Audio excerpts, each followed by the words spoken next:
Hello everybody, जय हिंद। चलिए आज हम लोग शुरू करने जा रहे हैं इंट्रोडक्शन टू अकाउंटिंग का अगला पार्ट। बिकॉज हम लोगों ने एक पार्ट पढ़कर छोड़ दिया था।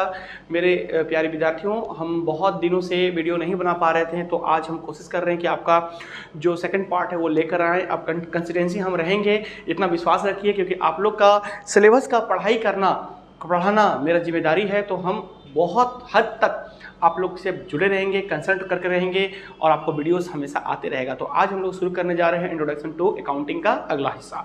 हालांकि हम लोगों ने पिछले क्लास में ही इंट्रोडक्शन टू अकाउंटिंग में हम लोगों ने कुछ पढ़ रखा था। आपको मैंने दो तीन इसका डेफिनेशंस बताया था, उसके बाद मैंने कैरेक्टरिस्टिक्स बताया था।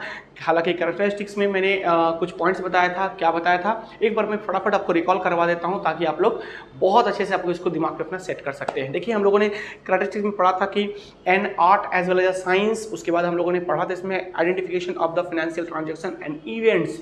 उसके बाद हम लोगों ने पढ़ा था इसमें क्या, मेजरिंग द आइडेंटिफाइड ट्रांजेक्शंस, यानी ट्रांजेक्शंस को हम लोग आइडेंटिफाइड करना है। उसके बाद हम लोगों ने पढ़ा था रिकॉर्डिंग। उसके बाद हम लोगों ने पढ़ा था क्लासिफिकेशन। हालांकि रिकॉर्डिंग में हम लोगों ने देखा था कि अगर एक बिजनेस में जो भी हम लोग का डेटा रिकॉर्ड होती है वो हम लोग कहाँ रिकॉर्ड करते हैं, एक बुक में रिकॉर्ड करते हैं। उस बुक का नाम होता है जर्नल एंट्री। ठीक है, जर्नल बुक में रिकॉर्ड करने के बाद हम लोग क्लासिफाइड करते हैं। क्लासिफिकेशन का मतलब क्या होता है, तो हम जो भी जर्नल एंट्री करते हैं, एक बिजनेस के अंदर बहुत सारे जर्नल एंट्रीज को लिखना, उसको ढूंढना इतना आसान नहीं होता है। तो उसके लिए हम लोग क्लासिफाइड करते हैं और एक सेपरेट अकाउंट पर डालते हैं। जहां हम लोग सेपरेट अकाउंट बनाते हैं क्लासिफिकेशन में, उसे हम लोग कहते हैं लेजर अकाउंट। उसके बाद हम लोग उठकर चले गए थे कहां पर, समराइजिंग पर। समराइज करते हैं हम लोग कहां पर, तो जो भी लेजर होता है, लेजर का जो डेटा होता है उसको हम लोग ट्रांसफर कर देते हैं कहां पर, ट्रायल बैलेंस में। और ट्रायल बैलेंस से उठकर हम लोग बनाते हैं कहां पर, तो हम लोग बनाते हैं ट्रेडिंग एंड P&L अकाउंट। ठीक है, और ट्रेडिंग एंड P&L बनाने के बाद ही हम लोग पहुंच सकते हैं एक बिजनेस का एक सही जगह पर, जहां इसको हम लोग कहते हैं बैलेंस शीट। और बैलेंस शीट बनने के बाद हम लोग क्लास 11 की सारी चीजें खत्म हो जाती है। लेकिन अभी हम लोग इंट्रोडक्शन टू अकाउंटिंग है, तो हम लोग यहाँ पर समझेंगे कि उसके बाद हम लोग एनालाइजिंग और इंटरप्रेटिंग करते हैं। और इसके बाद करने के बाद हम लोग लास्ट पॉइंट क्या पढ़ते हैं, कम्युनिकेशंस टू यूजर्स। ठीक है, जो आज आप देख सकते हो यहाँ पर लिखा हुआ है आपका यूजर्स क्या होता है। तो हम लोग थोड़ी देर के बाद अभी इसकी चर्चा पहले हम लोग लाएंगे। फिर हम लोगों ने आपको बताया कि ब्रांच ऑफ अकाउंटेंसी क्या होता है। ब्रांच ऑफ अकाउंटेंसी, जिसको हम लोग टाइप्स ऑफ अकाउंटिंग भी बोलते हैं, और यह बहुत तरह का होता है। लेकिन हम लोग जनरली इसमें 3 प्रकार की चीज़ों को पढ़ते हैं। 3 प्रकार में कौन कौन से आते हैं, तो हम लोग आपको मैंने बताया था कि फाइनेंशियल अकाउंटिंग है, कॉस्ट अकाउंटिंग है, और एक हमारा आता है मैनेजरियल अकाउंटिंग। ठीक है, इसके बाद भी अदर अकाउंटिंग में गिनती आती है, बट अभी फिलहाल हम लोग 3 इसमें पढ़ते हैं। तो आई होप सो कि इतना बताने के बाद आज हम लोग चर्चा पे लाएंगे कि किसको, तो आज हम लोग लाएंगे importance of accounting. Sir, importance of accounting यानी अकाउंटिंग की इंपॉर्टेंस क्या है। तो अकाउंटिंग की इंपॉर्टेंस माय डियर स्टूडेंट्स आप देखिए क्या है। ठीक है, तो इसमें हमने 7 पॉइंट बनाए हैं। जनरली अगर आप तो देखेंगे तो बुक्स में ज़्यादा भी होते हैं, कम भी होते हैं, बट आपको मैंने 7 पॉइंट जो दिए हैं बहुत ही इंपॉर्टेंट पॉइंट दिए हैं। अगर जो बच्चे हमारे स्कूल के विद्यार्थी लोग हैं, फाइटर्स, स्कूल के फाइटर्स, वो 7 अगर पढ़ लेंगे तो फाइट कर सकते हैं कहीं पर भी। फाइट मतलब लड़ना नहीं है, मतलब फाइट मतलब अपने नॉलेज की बात मैं बता रहा हूँ। ठीक है, तो सबसे पहले हम लोग आज बात करने जा रहे हैं फर्स्ट नंबर पॉइंट की, जिसमें हम लोग कहते हैं maintenance of business records. My dear student, maintenance of business record का मतलब क्या होता है कि जो भी बिजनेस हमारा है उसके रिकॉर्डिंग को, यानी रिकॉर्डिंग का मतलब आपने क्या पढ़ा था, याद करो विद्यार्थियों, मेरे योद्धाओं, बताओ क्या है। तो रिकॉर्डिंग का मतलब क्या था, तो सर जर्नल, याद है, जर्नल में रिकॉर्ड करते हैं हम लोग। तो जर्नल जो आप रिकॉर्ड करेंगे, ठीक है, उसको आपको हमेशा मेंटेन करके रखना पड़ेगा। समझ गए, कोई बड़ा वर्ड तो नहीं है मेंटेनेंस, आप लोग सब समझते हैं इसके बारे में, you are the champion. Okay, तो देखिए आगे होता है मेरा सेकंड नंबर में, provide complete and systematic records. देखिए, हम जब कोई बिजनेस करते हैं तो सारे बिजनेस को जो भी रिकॉर्ड करते हैं वो रिकॉर्ड को सिस्टमैटिक रूप से करते हैं, और उसको किस प्रकार करते हैं, कंप्लीट करते हैं। कोई भी चीज को इनकम्प्लीट मत छोड़िएगा, उसको कंप्लीट करना है। ये सब हम लोग कैसे सीखेंगे, भविष्य में आपको समझाएंगे। जब आप लोग चैप्टर्स में आएंगे तो आपको समझाएंगे कंप्लीट और सिस्टमैटिक रिकॉर्ड्स कैसे होते हैं। ठीक है, जो भी आपको रिकॉर्ड करना है उसको हम लोग देखते हैं। ठीक है, आगे बढ़ते हैं। थर्ड नंबर पॉइंट क्या कहता है, preparation of the financial statement. देखिए, फाइनेंशियल स्टेटमेंट को मैं आपके सामने में रखता हूं। ये फाइनेंशियल स्टेटमेंट क्या होता है सर, अभी मैंने थोड़ी देर पहले आपको बताया था कि फाइनेंशियल स्टेटमेंट जो है ना, वो बैलेंस शीट का फाइनेंशियल पोजीशन को बोलते हैं, फाइनेंशियल। ठीक है, फाइनेंशियल पोजीशन को बोलते हैं। फाइनेंशियल पोजीशन यानी एक बिजनेस कहां तक अपना कौन सा पोजीशन को लेकर गया, ये कैसे जानेंगे हम लोग? तो हम लोग जो प्रिपेयर करते हैं बैलेंस शीट, उस बैलेंस शीट को ये देखकर हम लोग किसी भी बिजनेस की फाइनेंशियल पोजीशन के बारे में पता लगा सकते हैं। ठीक है, तो हम लोग preparation of the financial statement को यहां पर देखते हैं। आगे बढ़ते हैं। Act as a legal evidence. देखो लीगल एविडेंस के बारे में बहुत कुछ आप लोग समझ सकते हैं इसमें, लेकिन मैं आपको तथाकथित बात पर समझाता हूं। देखिए हम लोग जब क्लास 12 में, अभी 11 में 12 में जब हम लोग पढ़ेंगे तो कंपनीज पढ़ेंगे, वहाँ पर पार्टनरशिप पढ़ेंगे। तो वहाँ पर क्या होता है कि पार्टनर के बीच में कल को बिजनेस शुरू कर दिया, कहीं ईगो क्लैश ना हो जाए, कहीं झगड़े ना हो जाए। तो जो झगड़ा और ईगो क्लैश होता है ना, उसके लिए गवर्नमेंट बीच पर आती है और वो एक लीगली हमें कुछ चीज़ें लिख कर देती है। जैसे कंपनीज में जाते हैं तो कंपनीज में हम लोग क्या देखते हैं, प्रोस्पेक्टस नामक चीज आती है। ठीक है, मतलब एक लिखित चीज। तो उसमें क्या होता है कि वो हमें बताती है कि आपको किस तरह से कंपनी को टैकल करना है। उसी तरह से फॉर्म में भी होती है। फॉर्म में भी 2 पार्टनर, 3 पार्टनर, 5 पार्टनर, जितने भी पार्टनर हैं, उस पार्टनर के बीच में ईगो क्लैश ना हो, किसी तरह का झगड़ा ना हो, तो हमें एक डिड बना कर देती है। ठीक ना, जिसे पार्टनरशिप डिड कहते हैं। वो 12th में, 12 के सब्जेक्ट में आप समझ जाएंगे। अभी फिलहाल 11th में, तो मैं आपको समझा रहा हूँ लीगल एविडेंस क्या होती है। ठीक है, तो उसी तरह का हर एक बिजनेस को आपको एक लीगली प्रकार से लेकर चलना है। ठीक है, तो किताबों में भी इसका डेफिनेशन है, आप इसको देख सकते हैं, कोई दिक्कत नहीं है। फिलहाल तो मैं आपको समझाने के लिए, एक पॉइंट को समझाने के लिए, एक वर्ड को समझाने के लिए मैं इतना आपको बताया। चलिए, आई होप सो कि आपका पॉइंट क्लियर हो गया, 4 पॉइंट क्लियर हो गया। चलिए 5वां पॉइंट पर हम लोग देखते हैं। 5वां पॉइंट क्या बोलता है? Comparison of result. कंपैरिजन का मतलब क्या होता है सर? देखिए एक बिजनेस को जो हम लोग ग्रोथ होता है, मान लें कोई बिजनेस है, ऑब्वियसली हर कोई चाहता है कि मेरा ग्रोथ हो। तो जो ग्रोथ होती है वो ग्रोथ को हम लोग देखते हैं, कंपेयर करते हैं। कैसे कंपेयर करते हैं? हो सकता है 2019 में मेरा टर्नओवर कितना था एक बिजनेस का, 20 में हम लोग चाहेंगे उससे ज्यादा हो, 21 में चाहेंगे हम लोग उससे ज्यादा हो, 22 में चाहेंगे हम लोग उससे ज्यादा हो। ठीक है, तो हम लोग जो देख रहे हैं ना एक के बाद एक ईयर का, तो हम लोग क्या देखना चाहते हैं? कंपेयर करना चाहते हैं कि इस साल का रिजल्ट क्या था, अगले साल का रिजल्ट क्या है। ठीक है, और ये कंपैरिजन कहीं ना कहीं आप फाइनेंशियल पोजीशन से भी देख सकते हैं उठाकर। समझ गए बात को? आगे बढ़ते हैं हम लोग। Facilitate the rising loans. देखिए हमारा अगर सारी चीजें, हमारे बिजनेस का हर एक चीज, रिकॉर्डिंग बहुत बढ़िया है, समराइजिंग बहुत अच्छा है। ठीक है, उसके बाद मॉनिटरिंग, ट्रांजैक्शंस में सारा आइडेंटिफिकेशन वगैरह सब कुछ बढ़िया है। तो हमें ना लोन बहुत जल्दी मिल जाती है। कल को अगर बैंक वगैरह हम लोग जाते हैं अगर बिजनेस रिलेटेड लोन मांगने के लिए, तो हमसे मांगता है कि अपना सारा डॉक्यूमेंट्स दिखाइए, अपना बिजनेस के पेपर्स दिखाइए। तो पेपर्स में क्या होता है सर? जो हम लोगों ने पढ़ा अभी तक वही सब चीज को रिकॉर्डिंग होती है। फाइनेंशियल पोजीशन देखना चाहता है आपके बिजनेस के अंतर्गत, तो वो सारी चीज को देखने के बाद सारा कुछ अगर अच्छा होता है तो वो लोन प्रोवाइड करने में हमें संकोच नहीं करता है। ठीक है, ताकि बिजनेस आपका बहुत अच्छा चल रहा है। तो अगर हमारे सारा कुछ ठीक है तो हमें कोई दिक्कत नहीं है लोन लेने पर। आगे आते हैं हम लोग। आई होप सो कि आपका पॉइंट समझ में आ गया। ठीक है, नेक्स्ट क्या होता है कि मैनेजमेंट ऑफ द असिस्ट, यानी कि अगर देखिए हमारा रिकॉर्डिंग बहुत बढ़िया है, सिस्टमैटिक तरह से है, कंप्लीट है, फाइनेंशियल पोजीशन ठीक है, लीगल ठीक है, सब कुछ ठीक है, तो हम लोग अपनी मैनेजमेंट को क्या कर सकते हैं भाई? हम लोग असिस्ट कर सकते हैं और अभी हम लोग एक वेरियस टाइप ऑफ डिसीजन ले सकते हैं। ठीक है, चलिए तो आई होप सो कि इंपॉर्टेंस ऑफ अकाउंटिंग आपका 7 पॉइंट्स आपका क्लियर हो गया होगा। तो आगे बढ़ते हैं और थोड़ा सा हम लोग देखते हैं क्या चाहिए यूजर्स के बारे में। देखिए थोड़ा मैं पॉइंट को क्लियर कर देता हूं, उसके बाद इसके बारे में थोड़ा आपको बताता हूं।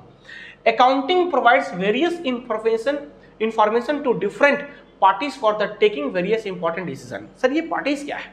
पार्टी कौन होता है? देखिए सपोज दैट कि आप एक बिजनेस कर रहे हो। ठीक है, बिजनेस में क्या कर रहे हो भाई? बाइक का शोरूम कर रहे हो। तो बाइक का शोरूम कर रहे हो मतलब बाइक आपको बेचना है। Getting my point? बाइक को बेचना है, तो बेचने के लिए हमें कहीं से तो बाइक खरीद के लाना पड़ेगा और उसको अपने शोरूम पर रखकर उसके अपने नॉमिनल प्रॉफिट को देखने के बाद हम उसको बेचेंगे। अब देखिए कल को हो सकता है कि ये आपका बिजनेस बहुत बड़ा हो जाए और आप चाहते हो कि वर्कशॉप कर दे, यानी कि बाइक में खुद बनाऊं और खुद प्रोड्यूस करूं। ठीक है, ध्यान से सुनिएगा। तो आप बाइक जब बनाएंगे तो क्या बाइक के साथ साथ उसके सारे पार्ट्स बनाएंगे? क्या टायर भी आप बनाएंगे, इंजन भी आप बनाएंगे? नहीं ना। तो आप टायर वाले जो कंपनी है, जो टायर बेचती है, आप उस कंपनी को कंसल्ट करोगे।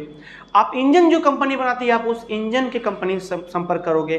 ठीक है, तो ये सारी कंपनीज आपको क्या करेगी? आपको टैकल करेगी, आपको इंफॉर्मेशन देगी कि आपको करना क्या है। हाँ देखिए ये सारे कंपनीज आपको करेगी, आप इन कंपनीज को मदद कर रहे हो, यानी लेन देन दोनों साइड से होती है। समझ रहे बात को? तो आपका होता है कि कल को आप सारे कंपनीज को बुलाने के बाद आप ये पॉइंट रखोगे कि हमें आगे का डिसीजन क्या लेना है, किस तरह से करना है, जो भी हमारा इंपॉर्टेंट डिसीजन होगा उसी तरह से करते हैं। देखिए, तो इसमें दो प्रकार के यूजर्स होते हैं। एक यूजर होते हैं जो इंटरनल होते हैं, दूसरे जो होते हैं वो एक्सटर्नल होते हैं।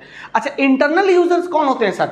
इंटरनल यूजर्स वो यूजर्स होते हैं जो एक बिजनेस के अंदर, ठीक है, एक बिजनेस के अंदर आपको सपोर्ट करते हैं, यानी कि बिजनेस के अंदर आपका काम करते हैं, एक कंपनी के अंदर काम करते हैं। जैसे कौन कौन सर? जैसे हो गया ऑनर, जैसे हो गया मैनेजमेंट, जैसे हो गया आपका एम्प्लॉय, या फिर हम लोग बोल सकते हैं ना वर्कर्स। जैसे हो गया आपका क्या भाई, क्या बोलते हैं आपका इंटरनल ऑडिटर्स, और कुछ हम लोग बोल सकते हैं, बिल्कुल बोल सकते हैं सर, मैनेजर, ऑफिसर। लिखिए मैनेजर, ऑफिसर्स, ठीक है, एडीसी, यानी कि इस तरह के लोग जो होते हैं वो आपका इंटरनल यूजर्स होते हैं। तो इसी तरह से एक होते हैं एक्सटर्नल यूजर्स। अभी मैंने कहा ना कि जैसे कि आपकी बाइक बना रहे हैं, तो बाइक बनाने के लिए आपको एक कंपनी को जाना पड़ता है, टायर की कंपनी को, इंजन की कंपनी के पास जाना पड़ता है। तो ये सब भी आपके कौन होते हैं भाई? तो ये मेरा आउटसाइडर होते हैं। कौन होते हैं? आउटसाइडर, यानी कि अप्रत्यक्ष रूप से आपकी कंपनी को हेल्प करते हैं, ठीक है। तो एक्सटर्नल यूजर को हम लोग आउटसाइडर भी बोलते हैं, आउटसाइडर, ठीक है। तो आउटसाइडर में जैसे कौन हो गया सर? जैसे क्रेडिटर, जैसे आपका कौन हो गया भाई? देखिए क्रेडिटर, आप शब्द को देखेंगे तो आप बोलेंगे सर ये कौन सा शब्द है, तो आप टेंशन मत लीजिए, चैप्टर नंबर 2 जब हम पढ़ाएंगे तो चैप्टर नंबर 2 में आपको सारे पॉइंट्स क्लियर हो जाएंगे, ठीक है। जैसे क्रेडिटर्स हो गया, जैसे इन्वेस्टर्स, और कौन हो सकते हैं सर? और आप में देख लीजिए गवर्नमेंट एंड रेगुलेटरी एजेंसीज भी हो सकते हैं, गवर्नमेंट एंड रेगुलेटरी एजेंसीज, ठीक है। जैसे और कौन हो सकते हैं सर?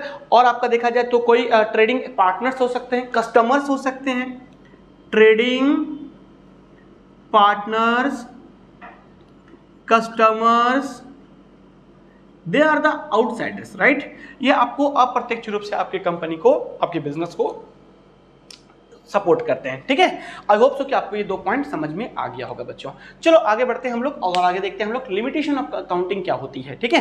तो लिमिटेशन ऑफ अकाउंटिंग क्या होती है? देखिए लिमिटेशन ऑफ अकाउंटिंग क्या होता है कि रिकॉर्ड ओनली मॉनेटरी ट्रांजैक्शंस। देखिए इसमें हम लोग क्या होता है, देखिए पहली बात तो समझिए कि लिमिटेशन को अलग अलग बुक्स में अलग अलग तरह का पॉइंट्स दिया हुआ है, लेकिन अगर आप लोग मेरे फाइटर्स लोग, अगर आप लोगों ने 5 से 6 भी पॉइंट अगर आप याद कर लेते हो या समझ जाते हो तो इनफ है आपको हर एक प्लेस पर बैठकर इस पे 4 लाइन लिखने की, ठीक है। तो कम से कम 6 पॉइंट आपके सामने मैंने लाया है, तो 6 पॉइंट को आप लोग गौर फरमाइएगा इसमें। देखिए record only monetary transaction. Monetary transactions क्या होती है सर? आपको मैंने पहले भी बता चुका हूं, मॉनेटरी ट्रांजैक्शंस का मतलब होता है द टर्म्स ऑफ मनी, यानी कि पैसे के टर्म पर, पैसे के टर्म पर रिकॉर्ड करना है, ठीक है, ना कि आपको और किसी का टर्म पर रिकॉर्ड करना है। जो भी हम लोग अकाउंटिंग पर बुक पर रिकॉर्ड करते हैं वो पैसे के टर्म पे होता है, उसको रिकॉर्ड करना है। दूसरा नंबर में आता है इग्नोर्स, है ना, क्वालिटिव इंफॉर्मेशन। क्वालिटी इंफॉर्मेशन क्या होता है सर? देखिए इसमें 4 पॉइंट आते हैं, ठीक है। मैं उतना डिटेल पे नहीं जा रहा हूं वरना आज की वीडियो और लंबी हो जाएगी, ठीक है। तो सबसे बड़ी चीज क्या होता है? इग्नोर करना है क्वालिटेटिव इंफॉर्मेशंस का। देखिए जो वैसे क्वालिटेटिव इंफॉर्मेशंस, जो फॉर्मेशंस आपके बिजनेस रिलेटेड ना हो, वो बाहर की चीजें हो। जैसे कि अभी मैं पढ़ा रहा हूँ, मेरे कोचिंग सेंटर अपनी है, ठीक है, तो मैं यहाँ पर पढ़ा रहा हूँ। अच्छा मैंने गया और मैंने वहाँ पर ठेले पर जाकर मैंने कुछ खाया, ये रेडी में मैंने गया और कुछ खाया, मैंने उसको पैसे दिए, क्या मैं उसको रिकॉर्ड कर लूँ? नहीं, वो उससे कोई मतलब नहीं मेरा, ठीक है। मेरे बिजनेस के अंदर क्या हो रही है वो चीज़ जानना, वो तो मेरा पर्सनल है, ठीक है। अभी मैंने इनसे लड़ाई कर लिया तो क्या मैं इसको रिकॉर्ड करूँ? नहीं। उन सब चीज़ों को आपको, जो बिजनेस रिलेटेड चीज़ नहीं है, जो आपके दैनिक जीवन में हो रही है, उसको रिकॉर्ड नहीं करना है, उससे क्या करना है हमको? इग्नोर करना है, and that is that ignores qualitative information. बात समझ में आया? चलिए अगला होता है हिस्टोरिकल ऑफ इन नेचर। देखिए हिस्टोरिकल इन नेचर का मतलब क्या होता है? Point to be noted.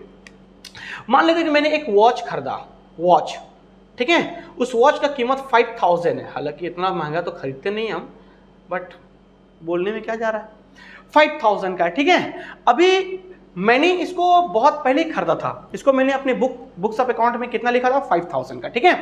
But अभी इसका प्रेजेंट वैल्यू में इसका कीमत हो गया कितना 2000, तो 2000। तो अब क्या, मैंने जब अपना एक बुक ऑफ अकाउंट को खोल कर देखा तो मेरे वॉच का कीमत कितना था 5000, अभी कितना हो गया 2000। तो क्या मैं इसको काट के 2000 कर दो? नहीं, ये आप नहीं कर सकते हैं, ठीक है। जो एक बार रिकॉर्ड हो गया वो रिकॉर्ड हो गया, उसको आप काट नहीं सकते हैं। आप प्रेजेंट टाइम में जब आप बनाएंगे, ठीक है, और आप नई चीज को परचेज करेंगे तो इसकी जो वैल्यू 2000 होगी दूसरे वॉच का, आप उसके वैल्यूज को क्रिएट करेंगे, ना कि उस पुराने वाले वॉच को काटकर आप नए वाले प्राइस को बढ़ा देंगे। ऐसा नहीं होता है, ठीक है। तो जो एक बार आपका नेचर ने लिख दिया, यानी अकाउंटिंग में जो लिखा गया सो लिखा गया। बात समझ में आया? चलिए आगे बढ़े। 4th नंबर में देखिए, 4 नंबर भी लगभग मेरा सेम ही होता है। No effect of price level changes. मतलब क्या हुआ, मैं इसी एग्जांपल से आपको समझाता हूं। ये जो एग्जांपल आप देख रहे हो इसे समझाता हूं। अभी मैंने 5000 का जो मैंने 5000 का जो मैंने वॉच खरीदा, अभी इसकी कीमत 2000 हो गई है, ठीक है। तो क्या सर इसका इफेक्ट हमारे बुक्स अकाउंट के बुक्स में पड़ेगा? तो नहीं पड़ेगा। बात को समझ गए? जिसका जो रेट है, जिसका जो खरीदा गया प्राइस है, वो प्राइस को उसी तरह से लिखा जाता है, ठीक ना। आप बोलेंगे सर दोनों तो लगभग सेम है, तो अगर मेरे पॉइंट ऑफ व्यू और ओपिनियन मानिएगा तो लगभग सेम ही होता है, ठीक है। बट कोई नहीं, हमें तो पढ़ना पड़ेगा ना यहाँ पर, जब हमारे पास टॉपिक्स है तो उसको तो समझना पड़ेगा। चलिए आगे बढ़े। तो आई होप सो 3 और 4 1 2 समझ में आ गया होगा। आइए, इनकम्प्लीट इंफॉर्मेशन। क्या सर अकाउंटिंग इनकम्प्लीट इंफॉर्मेशन है? यस, हाँ है। यानी कि जहां तक अगर आप समझेंगे, अकाउंटिंग पूरी तरह से कंप्लीट फॉर्मेशन नहीं देता है।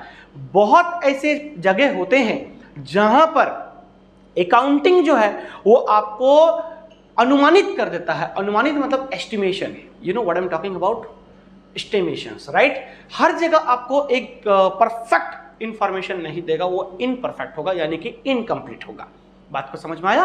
तो कहीं ना कहीं आपको इनकम्प्लीट इंफॉर्मेशन को भी समझना पड़ेगा। चलिए, इसका लिमिटेशन है भाई, तो समझना तो पड़ेगा ही। आइए नेक्स्ट पॉइंट। आई होप सो कि 5 नंबर पॉइंट आपका क्लियर हो गया होगा। 6 नंबर पॉइंट में क्या है sir? Affected by the window dressing. देखिए सर, आप बोलेंगे सर विंडोज में ड्रेस पहनाते हैं? ऐसा नहीं है, विंडोज में ड्रेसिंग नहीं होता है, ठीक है। पहले बात को, इस टॉपिक का नाम रखा गया है, ये क्लास 11 के टर्म पर बहुत ज्यादा इंपॉर्टेंट है। देखो मैंने 3-4 को स्टार लगा दिया, तो प्रत्येक बच्चे 11th के जो पढ़ रहे हैं तो वो विंडो ड्रेसिंग पर ही वो थोड़ा ध्यान दीजिएगा। देखिए, विंडो ड्रेसिंग का मतलब क्या होता है सर? विंडोज ड्रेसिंग का मतलब होता है सर ITPS, इसके टोपी उसके सर। सर क्या बोल रहे हैं सर? सर इसमें आपको सिखाया जाता है सर झूठ कैसे बोला जाता है बिजनेस के अंदर।